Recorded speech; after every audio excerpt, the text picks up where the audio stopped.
Did you know that one of Sony's most popular cameras came out over a decade ago? And yeah, I'm still using it today. The Sony a6000 came out in 2014 and it was the entry-level mirrorless camera to get. It's small, lightweight, and packed with technology. At least for that era. And to no surprise, a lot has changed over 11 years. So how does this camera hold up in 2025? I went to Thailand earlier this year and this a6000 was my primary everyday carry. From the street markets in Bangkok to temples in Chiang Mai, I shot a bunch of photos and videos with this camera. In this video, we're going to put the a6000 to the test and you'll see how it performs in real life shooting conditions with some POV footage. And as you're watching this video, just keep in mind that this is not the newest, not the flashiest thing by any means, but just hear me out because even an old camera might surprise you. So if you've been looking for a solid everyday carry camera that won't hurt your wallet or your neck, then stick around for this video.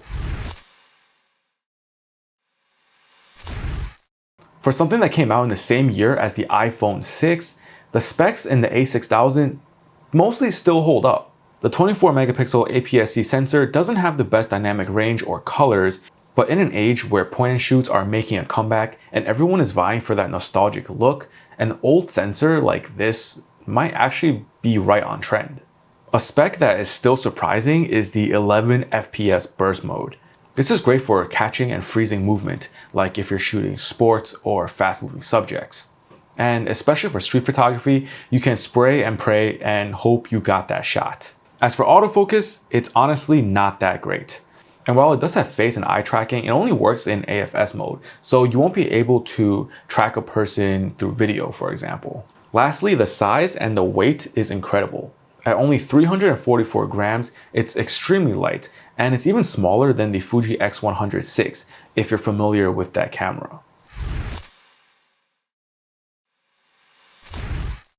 So I shot most of the photos throughout this video using the kit lens. The electronic zoom function is pretty cool. It packs down extremely thin when not in use, and you're able to zoom in from 16 to 50 millimeters. To be honest, I wish more lenses had this feature. But the compact size definitely comes at a cost because the image quality is not the best. But for a kit lens that packs down this small, I think it's worth the compromise. Just look at these photos and you tell me. So exploring the streets of Thailand with a small camera is a breath of fresh air, especially in the summer. It makes shooting super fun and takes the pressure off when you're not lugging around a ton of gear. It's also really unobtrusive when you're trying to take street photos, which is always a plus. In bright sunny conditions, the image quality is quite good with this kit lens combo. The zoom is really responsive and really helps to frame up shots. Because I normally shoot with primes, having this power zoom and not needing to zoom with my feet was a pretty nice change. I find the raw files out of the a6000 pretty easy to work with. You can push and pull quite a bit in Lightroom.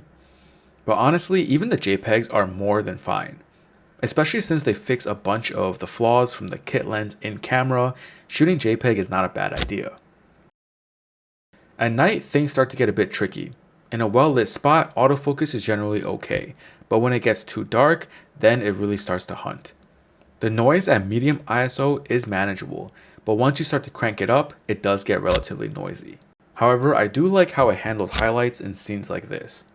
And while the a6000 is often touted as a beginner's camera, you still have full manual controls, so you can experiment with some shutter drag and try to capture movement like this.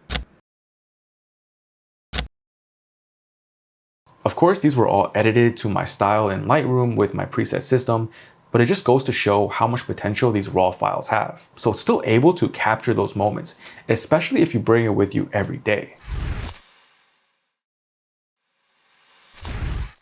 The a6000 does shoot video, but honestly, it's not great. At only 720p, you're not creating cinematic masterpieces. Once again, it hits at that nostalgia factor, especially when you pair it with the kit lens that lets you zoom in like an old camcorder. In broad daylight, it's not terrible, but obviously most phones these days can shoot 4K or even 8K with HDR. At night, it gets pretty rough, especially when you bump the ISO up, it gets really noisy. And lastly, since there's no IBIS within this camera, it means that there's no stabilization if your lens doesn't support it. So in addition to some of the negatives that I already went over in this video, there are a few extra things to keep in mind if you are looking to buy this camera. The screen tilts out and has a decent range of motion. However, it doesn't flip forward for selfies or vlogging. And although the size of the screen is okay, the resolution is pretty low and it does not get very bright. It's also not a touchscreen. And these aren't deal breakers by any means, it's just something to be aware of. I mentioned earlier that this camera is pretty small, but the downside is that the grip is also small. While it does keep the form factor compact, using this camera for long periods of time can be a strain, especially if you pair it with a larger lens. And lastly, the battery life is pretty short. There are some tricks you can do to squeeze out some extra juice, like turning on airplane mode. But overall, if you're shooting this camera for a full day, I would have at least 2 batteries with you. So the question is, over 10 years later, is the a6000 still worth it? Well, in terms of specs, it's definitely showing its age as technology has advanced a ton, but all things considered, it's still quite capable as you saw from the examples in this video. Its compact size makes it an extremely attractive option for everyday carry, street, and travel photography. And physically, I think it's built quite well, with a mix of plastic and metal for the body. I really like the sleek, minimalist design. And from the outside, the camera really doesn't look that dated. So for beginners, I think it's still worth it. Someone who's trying to get into photography and doesn't want to invest a ton of money right off the bat. You can use this camera to learn the basics, and the best part is that this camera uses Sony's E-mount system.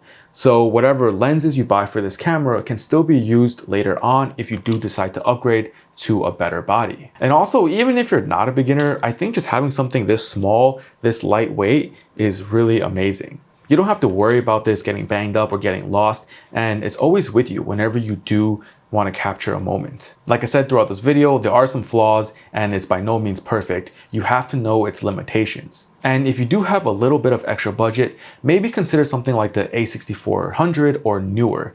That way you can get better autofocus, better specs, and better video capabilities. So yeah, let me know if you guys have any questions and I'll try to answer them in the comments below. And if you have this camera, would you still recommend it? I would love to hear from you guys. That's it for this video. Thank you so much for watching and I'll see you next time. Peace.